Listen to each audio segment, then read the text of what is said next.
What's going on, everybody? Aaron here with Tier 1 Cabinet. Today, I want to talk about DC because we got quite a bit of stuff going on in DC.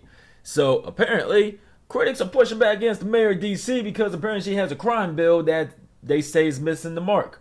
Now, they definitely do need a crime bill because, let's see now, carjackings are on the rise, so much so that even FBI agents are getting carjacked. We got a bunch of shootings and crime and all that other stuff. And last but not least, we got Alabama Avenue Giant that's missing $500,000 worth of stuff on their shelf because people stole it. So they definitely do need a crime bill. But let's see if it hits the mark, because most of the time when these lawmakers, especially here in the DMV, well, Maryland, DC, I don't know what's going on too much in Virginia, but they don't really seem to be having the problems we're having, at least to my knowledge.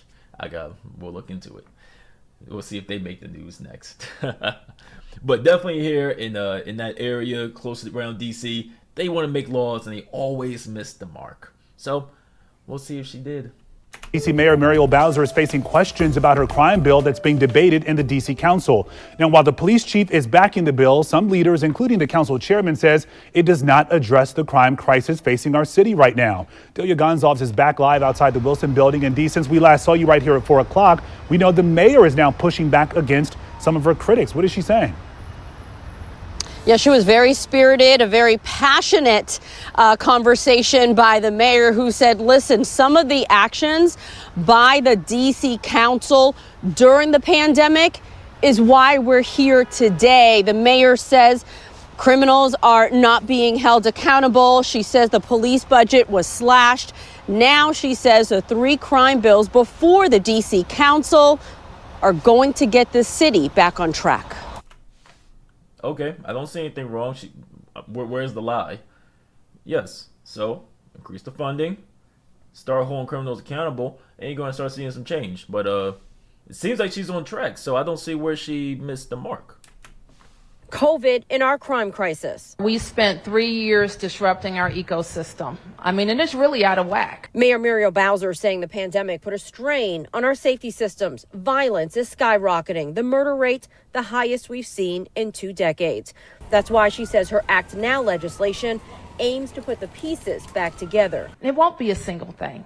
But I will tell you, every time that I see gaps in our law I believe are making us unsafe, and I'll advance those to the council. Do you feel like these various iterations of crime bills that the city is now seeing is a knee-jerk reaction? Mayor Bowser's Addressing Crime Trends Now Act is one of 3 crime packages before the council.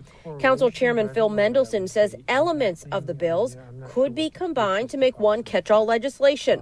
But the mayor's proposal, he says, misses the mark. The legislation that the mayor introduced actually deals very little, if at all, with what's top of mind for residents, which is homicides and carjackings and robberies. The Act Now legislation calls for changes to police policy around car chases, neck restraints, and it would give officers the ability to view their body-worn camera footage before writing an incident report. It also addresses what... Wait, what? You want to tell me cops could... Well, that doesn't help, because the whole point of the body cam is to capture stuff, especially if you're a cop and you're dealing with something that's a high-stress situation. There's a few things that you don't pick up on that your body cam does. So, me personally, I always my body cam before I write an incident report. First off, well, you make sure you're doing the right thing before you write that incident report. But you view the body cam so that way it can help make sure that you didn't miss anything. So that way, and possibly you try to get a name or something like that and you didn't properly hear the person, the body cam picks up so that way you can properly get the person's name. So, but no, that's crazy. I didn't know cops can look at their own body cam footage. Wow. What the mayor calls emerging crime trends. These ski masks Alabama and Avenue. retail theft and open air drug dealing. But many residents testified before the council expressing concern about those proposed drug-free zones and possible civil rights violations. Mendelson calls the proposals, quote, constitutionally suspect, and says drug-free zones were repealed 10 years ago because of it. And get this, 10 years ago, Mayor Bowser was a Ward 4 council member, and she voted to repeal the drug-free zones 10 years ago, and that passed unanimously by the D.C. Council.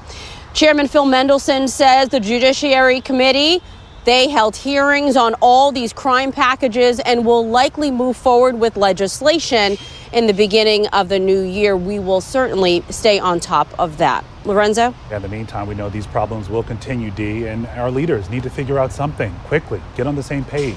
Delia, thank you. Build a website in 2 minutes. Okay, well, that's bad. So, honestly, I don't see. Maybe she didn't do as much as they thought she could. I'm not sure though, because it sounds like she's hitting the nail on the head, and that they need something's better than nothing by this point. But as long as it's a step in the right direction, they're trying to get something started so that way they can start addressing the problems that's going on in DC. To that way they can start dealing with the homicide, robberies, and carjackings. A step in the right direction is better than nothing. And if we gotta strengthen it, then why not add to the bill so that way we can encourage to strengthen it? But I mean, this is crazy because I don't know. Maybe they need to consult Baltimore City because we got the Baltimore City State Attorney Ivan Bates. I mean, he's getting tough on crime. He's going in the right direction. He's saying, "Hey, listen, check this out. We got teenagers bringing guns into the school. We're gonna start holding parents accountable as well because that's ridiculous." So I don't see anything wrong. I say at least a step in the right direction is better than no steps at all. Instead of them taking this this passive aggressive route like Mayor Brandon in Chicago is, which is, we gotta console and we gotta talk to them and we gotta help them and we need to mentor them. Screw that, man. Put them in jail if they keep stealing all the dang tide out of the Giant. All right, Giant they ain't got no food on the shelf in Giants. Do something about it. Put the people in jail. They need it. Damn it. So this has been Arrow Tier 1 Academy. Hopefully DC gets their stuff together, but we will see when this bill passes. Alright. Until next time, have a wonderful time, guys. Thanks for watching.